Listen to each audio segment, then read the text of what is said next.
Bueno, muchas gracias, Mari, por la intervención que has hecho antes, que ha sido, bueno, muy impactante. Y además, algunas habíamos leído algunas partes ya, pero escucharlo es bastante, o sea, como que te toca realmente, ¿no? O sea, que cambia bastante la manera de recibirlo. También muchas gracias, Abel, por la organización, a la gente que está aquí y también a mis compañeras de mesa que hacen mucha piña. A ver, voy a comentar algunas cosas que he ido anotando, algunas son como más de pregunta, otras más pensamientos a raíz de la lectura de lo que he escuchado hoy. Y bueno, como ha comentado Abel, abierto también a cualquier persona que quiera intervenir. Bueno, hablamos mucho de dualismos y yo empezaría con un dualismo que parece de perogrullo, pero es un dualismo que perversamente se está confundiendo en el discurso de ultraderecha, por lo menos lo estamos viendo en el Estado español, se ve en Europa, yo creo que en todos los territorios, ¿no? Que es la confusión, que no debería ser ninguna confusión entre antisemitismo y antisionismo. Simplemente abro esto, ni me voy a molestar en explicarlo porque me parece de vergüenza tener que explicarlo, pero que tengamos en mente que a día de hoy se están confundiendo estos discursos, incluso desde el Estado español. Hay personajes de la ultraderecha que están diciendo, bueno, como lo que estuvo mal fue el Holocausto, cuando de hecho sabemos que durante la dictadura se apoyó a Alemania, pero en fin. Simplemente quería traer esto a la mesa porque me parece bastante, no sé ni describirlo con palabras, ¿no? También me interesa mucho algo que has ido comentando, que es la idea de que el genocidio no es ahora, se ha acentuado ahora y ahora es súper visible y súper evidente, pero la matanza lleva mucho más tiempo que ahora, simplemente también recordar eso, desde que yo era muy pequeña. Sí, realmente es que yo no concibo una existencia sin este conflicto, sí, que es un conflicto unidireccional. Bueno, ahora hablando de la cercanía y la lejanía, a mí me ha encantado el ejemplo que ponías de que parece que lo cercano es lo seguro, tu familia es lo seguro. Y también es seguro supuestamente pues la comunidad territorial que te está abrazando, ¿no? Parece que aquí, hablando del Estado español, podemos hablar de Argentina. Yo creo que de cualquier territorio al que tú perteneces y que además es occidental, ¿no? Que es aquel ente civilizatorio, estás seguro. Entonces el discurso también muy perverso que se utiliza es decir, bueno, tú como mujer, tú como persona del colectivo LGBT, te vas a Palestina, pues no podrías estar allí, ¿no? Entonces eso parece ser una justificación súper razonable de por qué no deberíamos preocuparnos por lo que pasa en Gaza e incluso deberíamos estar alegres de que desde Israel por fin se ponga un poco de civilización occidental a todo ese territorio terrorífico, extraño, pero extraño no desde el punto de vista de lo que estábamos hablando, sino de la alteridad como alteridad a la que hay que aplastar, ¿no? Y realmente en casa, de nuevo, vemos desde el discurso de ultraderecha de todo Occidente que no es seguro ser una persona del colectivo LGBT. Te pueden golpear y asesinar por la calle, simplemente paseando normal. Pasa, o sea, me refiero, hay cifras, hay datos, se pueden consultar.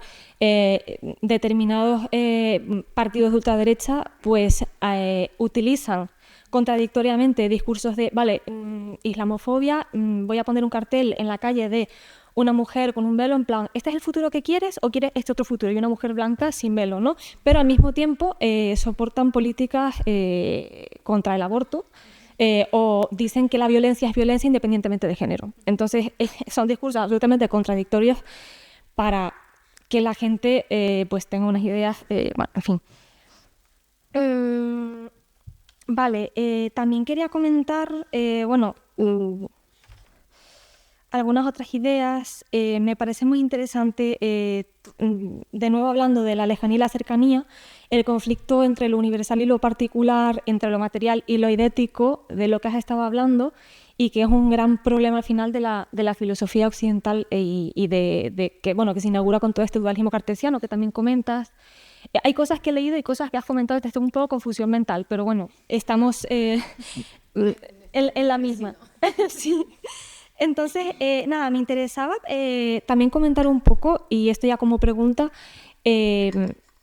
qué pensamos de esta idea de que las acciones particulares no tienen ninguna importancia y cómo esto tiene que ver con la materialidad. Cómo pensamos, bueno, desde aquí estamos lejos, pero no solo estamos lejos, sino que no podemos hacer nada porque estamos lejos. Entonces podemos seguir comprando en Amazon. ¿Por qué importa que yo boicotee una marca si total todo el mundo lo hace, etcétera, etcétera? Cuando desde el colectivo BDS, por ejemplo, el colectivo de boicot, desinversiones y sanciones, que es pro-Palestina, pues tú puedes entrar en la web y simplemente actuar, pues eso, boicoteando marcas o empresas, que son muchísimas, que son colaboracionistas de Israel. Entonces me interesa, pues, cómo también desde ese pensamiento occidental y colonial, parece que solo lo universal tiene peso y lo universal son las grandes ideas, lo idético, y cómo lo material queda en un segundo plano, y en lo material también entra la acción individual. Y aquí planteo si podemos pensar, cuando hablabas de ese desbordar de la materia, y como había una frase que había notado por aquí, bueno, era algo así que comentabas, como que el cuerpo biológico, o sea, como la materialidad desbordaba ya lo que era el cuerpo como una entidad biológica, como una rex extensa y demás, ¿no? Entonces, en ese sentido, me interesa si podemos pensar en una ética de los cuidados y en una empatía que se extienda y que sea también algo político, no solo algo que parece individual. Si lo individual importa o no, porque pensar que no importa puede llevar entonces al inmovilismo, ¿no? Y finalmente, un último apunte para no enrollarme más tampoco, pensaba mucho en la idea del reconocimiento. Comentabas también, hablas mucho de tocar, nombrar es reconocer.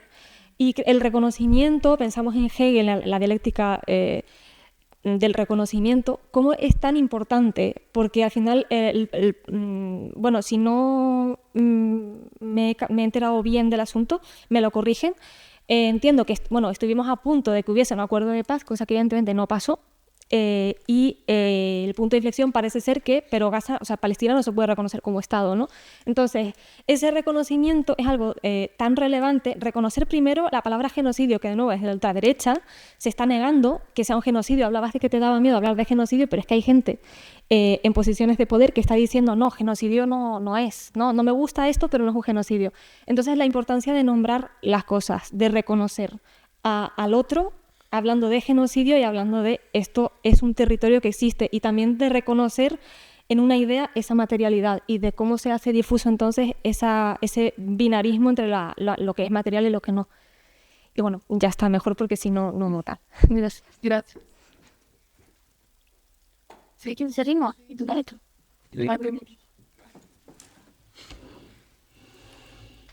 ¿Se me oye? Sí. Bueno, me vais a perdonar que estoy un poco acatarrado y entonces tengo un poco la voz así. Bueno, fui tocado también por, por el virus.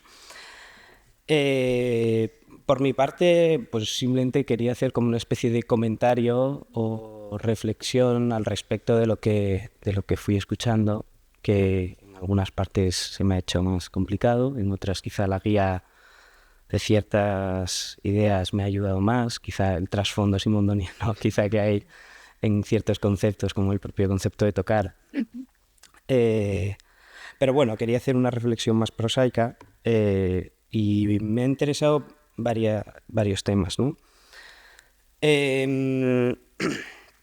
Por un lado, se plantea una especie de disputa de la propia noción de espacio, de un espacio euclidiano, ¿no? Un espacio que solamente se entiende como medición y que por tanto también la intimidad solo se puede entender como aquello que se produce en la cercanía del espacio.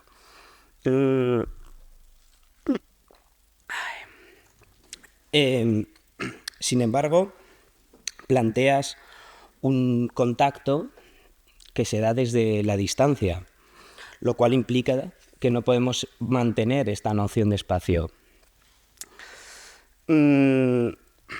Cuando hablas de estas conexiones que se dan en este espacio euclidiano, utilizas la palabra relaciones, ¿no? Casi parece más que son conexiones, ¿no? Porque hablas de una especie de relaciones que carecen de intimidad. Son relaciones que podemos ver mucho los que vivimos en un espacio urbano, que son aquellos espacios en los que estás constantemente en contacto con otros de una forma muy cercana y, sin embargo, ninguna de esas relaciones producen una intimidad. Son relaciones que me recuerdan mucho a esto, al espacio de la ciudad, incluso a la masturbación pornográfica, por ejemplo. Son contactos que ya están establecidos, que no producen heterogeneidad, no producen singularidad, ¿no? Sin embargo, hablas de una intimidad con el afuera, con el salir. Por tanto, una especie de intimidad que rompe precisamente con la noción de familiaridad, que es una intimidad con lo no familiar, o una especie de necesidad de salir afuera como espacio, como hogar, ¿no? Que es una paradoja quizá, pero es un hogar que se encuentra ya siempre en un salir afuera, en un estar al encuentro. Esto me hizo reflexionar al respecto de una idea que le plantean a Deleuze cuando le preguntan lo que es la izquierda. Y entonces él pone un ejemplo muy curioso del código de cómo se envían cartas. No recuerdo ahora si eran entre Japón y Rusia. En Rusia. Bueno, no me acuerdo exactamente cuál era cuál, pero Deleuze plantea que la izquierda dice, la izquierda no es un problema ético o moral, dice Deleuze, sino que es un problema de perspectiva. Y esta perspectiva él la utiliza una metáfora muy interesante, que es lo que se pone en las cartas, o sea, cómo se pone la dirección. Y él plantea dos formas de dirección, ¿no? Una comienza poniendo el país, después la ciudad y después el número de tu casa. Esta sería la que sería más cercana a la izquierda, y la otra sería la que comienza por el número de tu casa, tu ciudad y tu país. Entonces, él plantea que la izquierda es un tema de perspectiva y de encontrar como más cercano, en este caso, lo más lejano. Esto me recordó a un tuit que J.D. Biden, el vicepresidente de Estados Unidos, escribió hace unos años, un año y pico, en el que planteaba primero la familia, después el país y después el mundo, ¿no? Y él lo planteaba como un valor cristiano. Curiosamente, en contradicción con muchas otras interpretaciones del cristianismo, pero era su planteamiento y su forma de entender la política. Y es la forma en la cual estamos cada vez acercándonos más, incluso desde la propia izquierda, nos estamos acercando incluso a estas posiciones que podemos encontrar como por ejemplo, ciertos influencers de izquierdas, la forma en la que tienen de defender, por ejemplo, los derechos y la dignidad, en este caso, dentro del contexto feminista, los derechos y los derechos de las mujeres trans, defendiéndolos desde una posición que sería, si no las defendemos a ellas, luego venimos nosotras. Esto me recuerda un poco a la idea de comparatividad que estuviste comentando, en el cual la única manera que parece que encuentran de acercar a la gente la importancia del problema de defender los derechos de unos otros es poniéndoles nuestra careta, ¿no? Poniéndoles la imagen de nuestro propio rostro. Y esto incurre en un problema, porque aunque parezca a priori que estamos defendiendo a otros cuerpos externos, al final incurrimos en la misma lógica que utilizan las derechas, y es ceder ante unas estrategias políticas que están utilizando. Esto me ha parecido que había en el trasfondo de lo que nos estabas comentando. Por eso me parecía interesante todas estas ideas que trataba sobre la idea de la homogeneización de las violencias y la homogeneización en general. Otro de los temas relacionados con esto que comentas es el tema de la homogeneización de las violencias, que es otro tema que se debate mucho ahora con el tema de Palestina, Israel, la violencia que sufre Palestina. Es un debate que a mí también me parece muy interesante, que se ha abierto para mí al menos, se me ha abierto hace poco. Hay una forma de tratar el conflicto de Israel y Palestina del cual yo he participado y creo que tiene una cierta morbosidad detrás, que es el de plantear el genocidio de Gaza utilizando términos como nazis o fascistas en términos como si fueran alemanes, ¿no? Y hay por un lado hay una cierta morbosidad en utilizar estos conceptos y comparar ambos agresores, porque son agredidos y agresores. O sea, se plantea como si los agredidos ahora fueran agresores y al mismo tiempo se invisibiliza la violencia singular y particular que está sufriendo el pueblo de Palestina, intentando acercarla a una violencia que se encuentra dentro de Europa, ¿no? Una violencia que sucedió en Europa en la cual podemos identificar y entonces ya podemos sentirnos mal por el pueblo palestino porque esto es como lo que sucedió en el Holocausto, ¿no? Como bien digo, es algo de lo que he participado incluso yo, es algo que nos tenemos que ir mirando y revisando e intentar ser tocados precisamente por esa heterogeneidad y esa singularidad. Me interesa... bueno, tampoco quiero extenderme, que es que igual ya me extendí bastante. Sin más, me interesa toda esta noción que tienes de tocar como un espacio de límite, como un espacio indeterminado, un espacio... tocar implica el límite implica esta indeterminación, este espacio dinámico pero también indeterminado, donde se ponen en juego heterogeneidades y donde la disputa no está casi tanto en la utopía, que es algo que se habla siempre ahora sobre el tema del futuro, sino en algo más parecido a la heterotopía, ¿no? Cuando dices estas imposibilidades o inexistencias.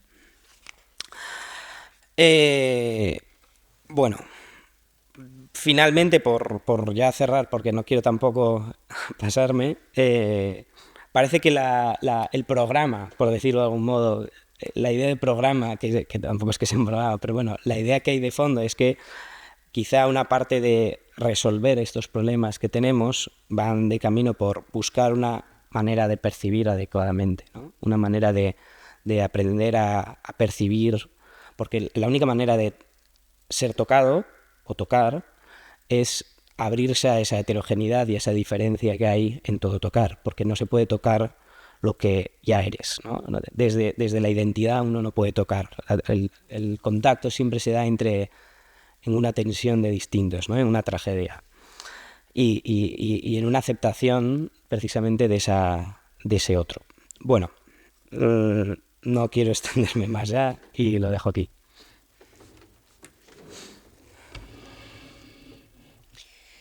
Wow. Bueno, muchísimas gracias en primer lugar por haber pensado en mí, por dejarme aprender de estas bestias intelectuales de las que me rodeo. Muchísimas gracias, Mari Bardet, por hacerme reflexionar y hacerme pensar sobre una cuestión que nos toca, que me toca y que me emociona muchísimo a nivel teórico, pero también a nivel personal, ¿no? Por supuesto. Entonces... voy a intentar organizar todos los sentires y los pensares que me han rondado mientras que leía tu intervención y mientras que la pude escuchar. También pido perdón porque hice lo que siempre critico y lo que me da mucha rabia, que es perderme todo lo anterior, pero por una cuestión de horarios hoy no pude y llegué un pelín tarde. Pero sí que eso, desde que me ofrece la oportunidad Abel para participar, ya directamente con la pregunta de por qué nos toca, por qué me toca Palestina, ¿no? He estado dándole vueltas, he estado comentándolo con mi círculo cercano, hemos estado reflexionando colectivamente y me resulta mucho más fácil decir por qué no que por qué sí, ¿no? Es como algo que tenemos asumido. Y recojo un poco las ideas que comentaban mis compis, porque es verdad que tampoco entiendo la vida sin el genocidio palestino. Es algo que me ha acompañado desde siempre, ¿no? Y tu texto me hizo recordar muchísimo dos momentos, bastante tristes, que uno fue la muerte de Yasser Arafat, que tuve en mi infancia, ¿no? A mí eso me afectó muchísimo. Entonces, Bueno, pues recordando un poco cómo al final toda la vida ha sido atravesada por el genocidio palestino, intenté dar una pequeña respuesta o intenté dar unas pequeñas ideas para dar esa respuesta de por qué me toca, y lo que hice, como me muevo en el mundo de la filosofía del derecho, de los conceptos jurídicos, fui rescatar conceptos que me rondaban y conceptos que traías a colación en el texto, ¿no? Entonces, el derecho es todo. Entonces los conceptos van a ser jurídicos siempre, ¿vale? Vamos a partir de esa premisa. Entonces, hubo una cuestión que fue lo que yo me perdí hoy aquí, que era el principio del texto, cuando hablabas de alguien internacionalista en tu círculo, ¿no? Entonces, esa cuestión del internacionalismo, porque estoy muy contenta de poder hablar aquí de Palestina y de feminismo, que son los dos temas interesantísimos en mi vida, vamos, los que más me interesan, vamos. Entonces, ese concepto de internacionalismo, voy a proponer el feminismo como el claro ejemplo del internacionalismo, y para llegar a ello voy saltando de concepto en concepto. Y los primeros, voy a escupir todo un poco la idea como hicieron ellas y luego ya rescatamos lo que veamos, ¿no? El primero es el de anticolonialismo, como un antiimperialismo. El segundo va a ser el de anticapitalismo, ahora los desarrollo un poquitín, ¿eh? El tercero va a ser el de dignidad humana, y ese cuarto último es al que me llevan los anteriores, el de feminismos como internacionalismo. Entonces, escuchándote ahora en los minutos anteriores, dije, vale, tengo clarísima la respuesta de por qué no nos toca, porque es una cuestión de blanquitud. Porque el conflicto palestino es una cuestión de blanquitud. Y creo que tanto Argentina como España se fundan como estados blancos en un imaginario blanco que es inexistente, ¿no? Y nosotros lo tenemos clarísimo. Nosotras desde la perspectiva de colonial se viene trabajando mucho, ¿no? Ese 1492 como el punto de inflexión, el punto originario de decir, bueno, va a ser una nación, va a ser un estado-nación con estas características. La principal, la blanquitud, ¿no? Este problema de blanquitud es el que me deriva a lo que comentaba Amanda con esas dualidades, ¿no? Esa línea que no se puede traspasar de entre la alteridad y nosotros, lo blanco, lo negro. Mejor dicho, lo negro, lo marrón, lo chino, lo otro y lo blanco, ¿no? Y es una cuestión ontológica, pero es una cuestión epistemológica y es una cuestión metodológica, afecta a todos los ámbitos, ¿no? Y esto me lleva de la mano también a la inmaterialidad del contacto y de la necropolítica de la que hablabas, ¿no? Y creo que Argentina también va un poco por ahí, ¿no? Ese imaginario de, bueno, pues lo negro inexistente, y hay unas críticas durísimas, ¿no? Que dicen, ojo, cuidado, que no es esto, ¿no? Además, bueno, pues podemos pensar en argentinos célebres como es Maradona, ¿no? Y sale de ese estereotipo de la blanquitud. No una blanquitud racial, sino esa blanquitud política, ¿no? Entonces decía que para llegar a ese por qué me toca porque aborda los temas principales, esos conceptos principales que me ofrece la oportunidad de decir de defender una postura antifascista. Y esta es la segunda cuestión. Es un concepto de blanquitud, pero es un concepto de antifascismo. Y tenemos también un complejo, por lo menos desde el Estado español, a decirnos antifascistas, ¿no? Antes comentabas lo del genocidio, el concepto de genocidio que no se podía utilizar. Bueno, las facultades de Derecho, y aquí me favorezco de no estar en la Facultad de Derecho, ¿no? Hay ciertos temas que son tabúes y hay ciertos conceptos y hay ciertas palabras que no se pueden decir, ¿no? El de genocidio sí que lo podemos decir y lo llevamos diciendo en clase desde el 7 de octubre del 24, ese sí, fuimos afortunadas y sí que lo comentábamos, ¿no? Pero, y aquí me lleva todo esto, pero el de antifascismo no y otros más no, porque se tratan como una cuestión de vergüenza y al final, bueno, pues si lo tienes como una crítica humanista, una cuestión humana, perdona Andrés que te estoy dando la espalda todo el rato, tienes que no tener temas tabúes y tienes que poder reflexionar y resolver, sobre todo resolver ciertas cuestiones, ¿no? Entonces, ¿por qué me atraviesa Palestina? Porque lo veo como uno de los ejemplos paradigmáticos para tratar todas las venas abiertas, parafraseando al maestro Galeano, ¿no? A todas las venas abiertas que tenemos sobre la mesa a nivel político. Y con político hablo de teoría y de práctica, ¿no? Político. Entonces decía anticolonialismo, anticapitalismo, dignidad humana y feminismos, internacionalismo, ¿no? Ese anticolonialismo como un antiimperialismo, se critica mucho también el concepto de antiimperialismo por una cuestión de, bueno, seguimos anclados en los años 80, ¿no? O cuestiones un poco más anacrónicas. Sí que creo que es un ejemplo claro de hacia dónde queremos ir si queremos construir algo desde cualquiera de nuestros ámbitos. Y son conceptos que me hacen cuestionar todo el derecho, que al final es en lo que baso mi carrera, ¿no? Un cuestionamiento continuo de por qué el derecho es o no es válido, no es válido, o por qué el derecho es útil o no es útil, ¿no? Y estos cuestionamientos de conceptos, por un lugar de terrorismo y del de genocidio, me interesa realizarlos desde las voces que están legitimadas para hacerlo. Y lo comentaba Amanda antes, ¿no? ¿Quién está legitimado para decir que es genocidio? ¿Quién está legitimado para decir si sí o si no, si encaja, ¿no? Y luego esa trampa del lenguaje. En la tesis doctoral tuve la oportunidad de decir que el derecho era una trampa lingüística. Entonces ahí está la trampa, ¿no? Tenemos un concepto de genocidio tasado, pero vemos cómo están dando vueltas, y es la crítica que decía Amanda al principio, ¿no? Están dando vueltas, bueno, no encaja, bueno, falta este requisito, bueno, ¿no? Claro, ¿qué más tiene que pasar para decir que sí, ¿no? Y eso nos lleva a la crítica a los propios organismos, ¿no? La ONU con esa finalidad que ha fallado, ya había fallado en Bosnia, ¿no? Pero ha fallado tremendamente, ¿no? También recuerdo a Sata Sakur, que muere hace unos días en Cuba, y una de las terroristas más buscadas, ¿no? Y me hace pensar, junto con tu texto, estaba justo leyéndolo, me hace pensar mucho en cómo el concepto de terrorismo se utiliza muchísimo para los sujetos que vienen de organizaciones de liberación nacional. Ahí no hay duda, así sí son terroristas, ¿no? Pero de otros bandos, de otros lugares, no. Entonces, bueno, me hace pensar en ese cuestionamiento y en esa crítica. ¿Por qué en un lugar sí que lo vemos súper determinado y muy claro, ¿no? Y bien acotado, en otros no? Y es un cuestionamiento decolonial de la misma manera que se está haciendo ahora en el Sahel con Níger, con Mali, con Burkina Faso, ¿no? Cuando dicen, bueno, pues nos vamos a salir de la Corte Penal Internacional porque no la vemos legítima, porque queremos ver si podemos funcionar fuera del sistema neoliberal, ¿no? Creo que son cuestiones que están unidas y que se pueden vincular, ¿no? Son las cuestiones que me rondaban la cabeza. En la cuestión del anticapitalismo,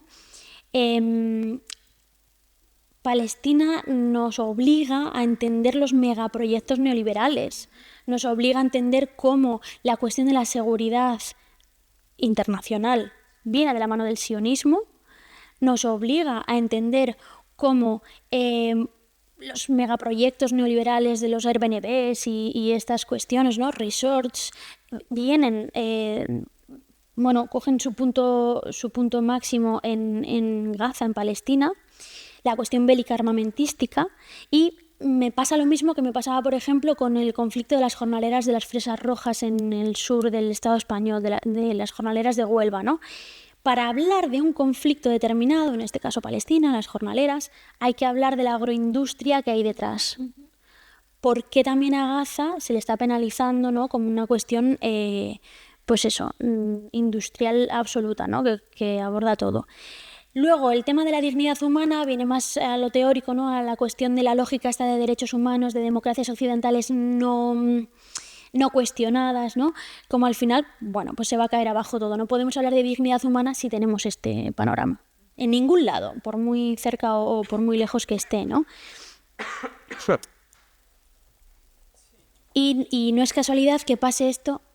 Acabo ya mismo. No es casualidad que pase esto con musulmanes. Y aquí entraba también la cuestión de la blanquitud. O sea, Bosnia eran musulmanes, Gaza Palestina son musulmanes. Esa alteridad de, bueno, es el otro. Bueno, es el otro, no nos interesa. No nos interesa, le damos la espalda, ¿no? Y todo eso me llevaba a pensar el feminismo como un internacionalismo. Un feminismo no excluyente, perdón. Un feminismo lo más abierto posible, lo más bueno, lo más completo y complejo posible para dar respuesta a todo ello, ¿no?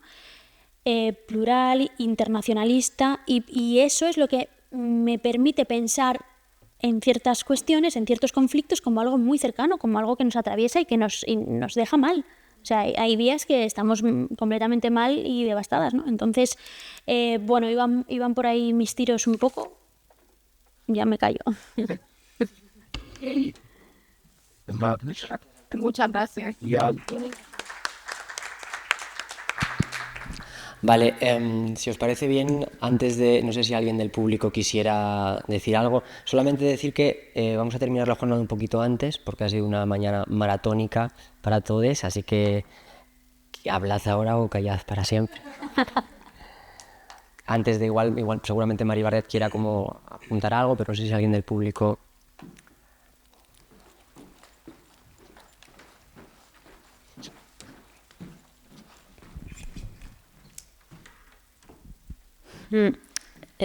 Bueno, muchas gracias, Mari, por contarnos esto de viva voz y tocarnos también con la voz, como decíais, como decías al principio también. Bueno, no sé, no quiero enrollarme mucho, es que ha habido muchas preguntas y me convocan también un montón de ruido en la cabeza, de agitación, de paradojas que se dan también permanentemente. Entonces, a ver, bueno, voy a ir también, como voy a saltar una que me vino muy clara, que tiene que ver con esa construcción de relato de la otredad, que creo que genera también, bueno, que es la base de la generación de la distancia, ¿no? Y hay algo ahí que muy potente, bueno, me venía por un lado Bertolt Brecht, ¿no? Y todo el efecto de distanciamiento que proponía en sus piezas teatrales, ¿no? De cómo desde la estética generar no esa relación empática en la que te acercas, sino la posibilidad de distancia que también, o de lejanía, bueno, el efecto, la palabra en alemán, que permite esa visión política, ¿no? Y bueno, eso como por un lado que me saltaba por ahí, y luego se me hacía muy presente el tema español. Bueno, ahora cuando decías lo del antifascismo, bueno, yo sí uso la palabra antifascista mucho en mis clases y en mi vida cotidiana, pero el caso particular de España, con la guerra, hay también, bueno, el otro día estábamos en clase leyendo el texto de Mari y saltó este comentario de cómo en España, por ejemplo, la cuestión de la otredad dentro de la llamada guerra civil, que también se podría llamar genocidio, la cuestión de la otredad se construyó de una manera psiquiatrizada, ¿no? O sea, se habló del gen rojo, o sea, no había una diferencia racial, lo único que había, o sea, lo que sí era racial, en tanto que todas las formas de genocidas que se aplicaron provenían de la guerra africana, o sea, de las estrategias que eran también, bueno, modelos de nuevo que vienen de la estructura colonial, ¿no? Pero a la hora de construir distancia no servían los parámetros más habituales que tienen que ver con esa otredad en base al tono de piel, ni siquiera en cuanto a la religión, porque también había mucho republicano que no fuera ateo. Entonces se inventó otra cosa, ¿no? Y esa cosa se inventó a través de un relato que tenía su apoyo también en la llamada ciencia, ¿no? Ciencia psiquiátrica, que bueno, otra instrumentalización del poder. Pero bueno, por ahí que eso también me estaba convocando porque estamos en un disparadero extraño de conceptos que funcionan de manera muy anárquica, ¿no? O sea, de hecho ahora Trump también va a condenar, ha declarado terroristas a los antifascistas, ¿no? A nos ha declarado terroristas. No sabemos muy bien qué son los antifascistas, porque no es un grupo organizado, el antifascismo es una ideología, ¿no? Y ahí volvemos por eso volvía sobre la guerra en España, ¿no? Porque al final son construcciones ideológicas también las que están en ese sustrato y que de pronto se criminalizan, ¿no? Entonces es un entramado bastante complejo y, bueno, no sé, me planteaba como el poder de los relatos para estructurar esas cercanías o lejanías que claro, funcionan mucho a nivel de lenguaje y de estructura y de actualización, ¿no? También como con el derecho, que en realidad es absolutamente una práctica muy performativa a nivel de lenguaje, ¿no? Porque el hecho de nombrar el genocidio y de reconocerlo a través de la palabra, o sea, el derecho funciona lingüísticamente, o sea, algo se reconoce porque se enuncia, ¿no? O sea, en plan Austin, ¿no? Y la performatividad del lenguaje. Entonces, bueno, por ahí como, no sé, este salpicadero de ideas un poco o sea, desconectadas o, no sé, conectadas en la lejanía o en esa pareja, bueno, por ahí lo dejo. Muchas gracias.